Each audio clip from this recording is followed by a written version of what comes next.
आइए जानते हैं आज के कुछ अंतर्राष्ट्रीय खबरों को। पहले एक नजर आज की हेडलाइंस पर। सुबह सुबह झटका, 50 रुपए महंगा हुआ एलपीजी सिलेंडर।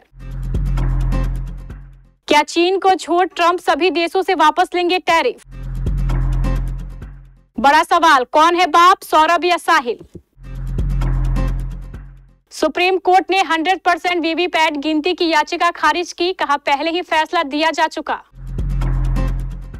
ब्रिटिश कार्डियोलॉजिस्ट बनकर की हार्ट सर्जरी, 7 ने गंवाई जान। आखिरकार प्रयागराज से पकड़ा गया फर्जी डॉक्टर।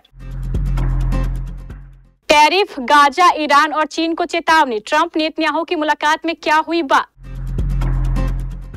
ईरान के साथ न्यूक्लियर डील पर सीधी बात करेगा अमेरिका, ट्रंप ने यह सरप्राइज क्यों दिया?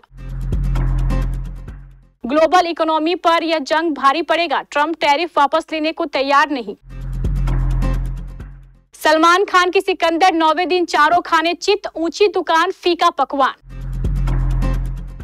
और सूर्य कुमार के हाथ आते आते रह गई ऑरेंज कैप, मुंबई इंडियंस के खिलाफ आरसीबी की जीत के बाद अंक तालिका में हुआ बदलाव।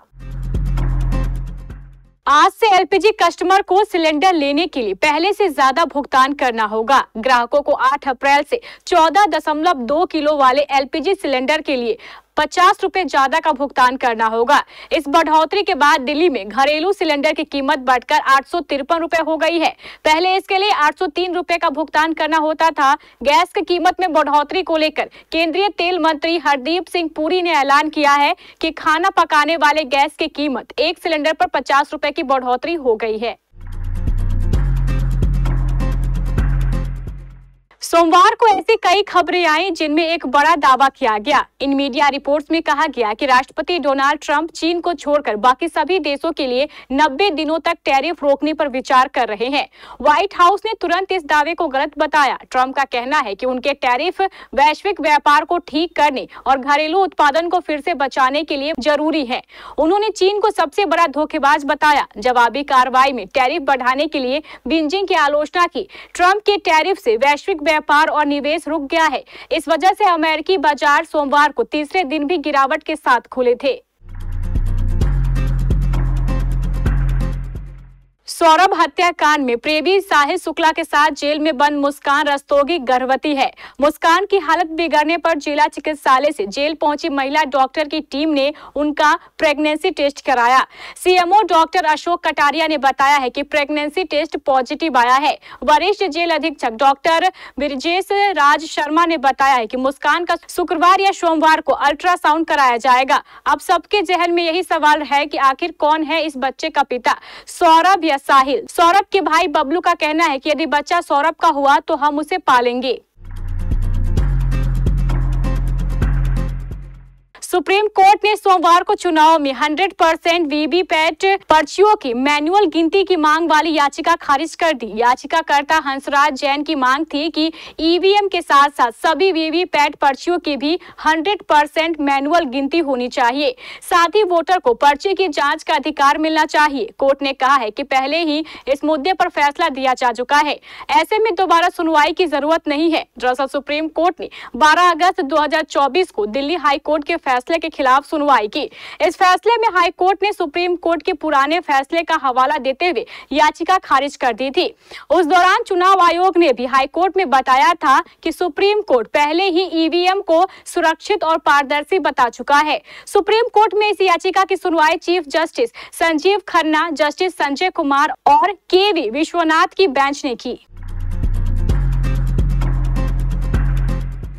मध्य प्रदेश का फरार मौत का सौदागर आरोपी डॉक्टर नागेंद्र यादव उर्फ डॉक्टर एन जॉन किम को आखिरकार प्रयागराज से गिरफ्तार कर लिया गया। आरोपी हार्ट सर्जन ने खुद को ब्रिटिश कार्डियोलॉजिस्ट डॉक्टर जॉन किम बताकर मध्य प्रदेश के दमोह जिले में मिशनरी अस्पताल में कई हार्ट सर्जरी की, जिसमें अब तक 7 लोगों की जान जा चुकी है। मामला सामने आने के बाद फर्जी डॉक्टर अंडरग्राउंड हो गया। मामला सामने आने के बाद डीएम ने जांच के आदेश दिए, जिसके जिसके बाद से ही पुलिस उसकी तलाश कर रही थी। मध्य प्रदेश पुलिस ने सोमवार को प्रयागराज के औद्योगिक थाने के ओमेक्स अपार्टमेंट के फ्लैट नंबर 511 से गिरफ्तारी की। पुलिस को उसके पास से कई फर्जी आईडी भी मिली है। जानकारी के मुताबिक अगस्त 2024 से वह पहचान बदलकर यहां रह रहा था। गिरफ्तारी के बाद मध्य प्रदेश पुलिस उसे दमोहा लेकर चली गई। इजराइल के प्रधानमंत्री बेंजामिन नेतन्याहू ने अमेरिकी राष्ट्रपति डोनाल्ड ट्रंप के साथ द्विपक्षीय बैठक के दौरान कहा कि वे व्हाइट हाउस में आमंत्रित होने के लिए आभारी है। उन्होंने ट्रंप को एक सच्चे सहयोगी के रूप में सराहा जो अपने वादों को पूरा करते हैं। नेतन्याहू ने कहा है कि इजराइल और अमेरिका के बीच व्यापार घाटे को जल्द ही समाप्त किया जाएगा। इसके अलावा दोनों देश व्यापार बढ़ाव को भी दूर करने की योजना बना रहे हैं। नेतन्याहू का मानना है कि इजराइल अन्य देशों के लिए एक मॉडल के रूप में काम कर सकता है जो इसी की तरह के कदम उठाना चाहते हैं। अमेरिका ईरान के साथ उनके न्यूक्लियर प्रोग्राम पर डील के लिए सीधी बातचीत शुरू करने वाला है। अमेरिका के राष्ट्रपति डोनाल्ड ट्रंप ने इजरायली प्रधानमंत्री बेंजामिन नेतन्याहू के साथ व्हाइट हाउस की बैठक के दौरान यह चौंकाने वाली घोषणा की। ओवल ऑफिस में सोमवार 7 अप्रैल को बोलते हुए ट्रंप ने कहा कि उन्हें तेहरान के साथ एक समझौते पर पहुंचने की उम्मीद है, लेकिन साथ ही उन्होंने चेतावनी दी है कि यदि बातचीत विफल रही तो इस्लामी गणतंत्र बड़े खतरे में होगा। ट्रंप को बोलने के कुछ घंटे बाद ही तेहरान ने पुष्टि की है कि ओमान में शनिवार को अमेरिका के साथ यह चर्चा होनी है, लेकिन जोर देकर कहा कि सीधी बातचीत की जगह यह अप्रत्यक्ष वार्ता होगी। ईरान के विदेश मंत्री अब्बास अरागची ने सोमवार मीडिया प्लेटफॉर्म एक्स पर कहा, ईरान और अमेरिका अप्रत्यक्ष उच्च स्तरीय वार्ता के लिए शनिवार को ओमान में मिलेंगे। उन्होंने कहा, यह जितना एक अवसर है यह उतना ही एक परीक्षा भी है। गेंद अमेरिका के पाले में है।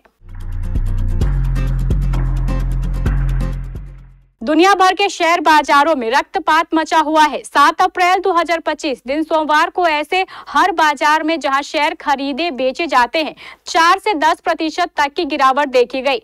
जापान और दक्षिण कोरिया के बाजारों में सर्किट लगा, यानी एक सीमा से ज्यादा गिरावट पर खरीद बिक्री का काम अपने आप बंद हो गया। भारत में बाजार पहले से ही काफी नीचे आया हुआ है, लिहाजा 4% का झटका इसके हिस्से पड़ा। एक अरसे से भारतीय बाजारों को लेकर समझ यही बनी हुई है कि गिरावट आए तो खरीदने पर जोर दे। अतीत में यह समझ सही साबित होती है और यहाँ यह कहने का प्रयास नहीं किया जा रहा है कि आगे यह गलत साबित होने जा रही है। कहना सिर्फ यही है कि कीमतें खरीदी के लिहाज से अच्छी होने के बावजूद बाजार में किसी बड़े कमिटमेंट का समय यह नहीं है। सलमान खान की फिल्म सिकंदर 30 मार्च को सिनेमाघरों में रिलीज हुई। यह फिल्म किसी का भाई किसी की जान के बाद सलमान की सबसे कम ओपनिंग डे वाली नंबर 1 फिल्म रही। किसी का भाई किसी की जान भी ईद पर रिलीज हुई थी। हालांकि सिकंदर ने 26 करोड़ रुपए की कमाई की, लेकिन ईद और उसके अगले दिन छुट्टी के कारण इसमें कुछ बढ़ोतरी देखी गई। इससे फिल्म को कुछ ज्यादा फायदा हुआ, लेकिन उसके बाद से इसमें धीरे धीरे गिरावट शुरू हो गई। फिल्म ने अब अपने निराशाजनक नंबरों के कारण सभी को चौंका दिया है, जो सलमान खान के लिए बड़ी बात है। सोमवार को खेले गए मुकाबले में पहले बल्लेबाजी करते हुए रॉयल चैलेंजर्स बेंगलुरु ने 222 रनों का लक्ष्य मुंबई इंडियंस के सामने रखा था। विराट कोहली ने 67 और रजत पाटीदार ने 64 रनों की शानदार पारी खेली थी। हार्दिक पांड्या ने 2 विकेट लिए। लक्ष्य का पीछा करते हुए पांड्या और तिलक वर्मा ने विस्फोटक पारी खेली, लेकिन दोनों जीत तक टीम को नहीं पहुंचा पाए। आरसीबी 12 रनों से इस मुकाबले को जीत गई। सूर्य कुमार यादव के हाथों में ऑरेंज कैप आते आते रह गई, जबकि हार्दिक पांड्या भी पर्पल कैप से चूक गए। हालांकि पांड्या इस सीजन में सबसे ज्यादा विकेट लेने वाले संयुक्त रूप से दूसरे गेंदबाज बन गए हैं। आरसीबी की ये 4 मैचों में तीसरी जीत है। मुंबई इंडियंस की ये चौथी हार है। टीम ने इस सीजन अभी तक सिर्फ 1 मैच जीता है।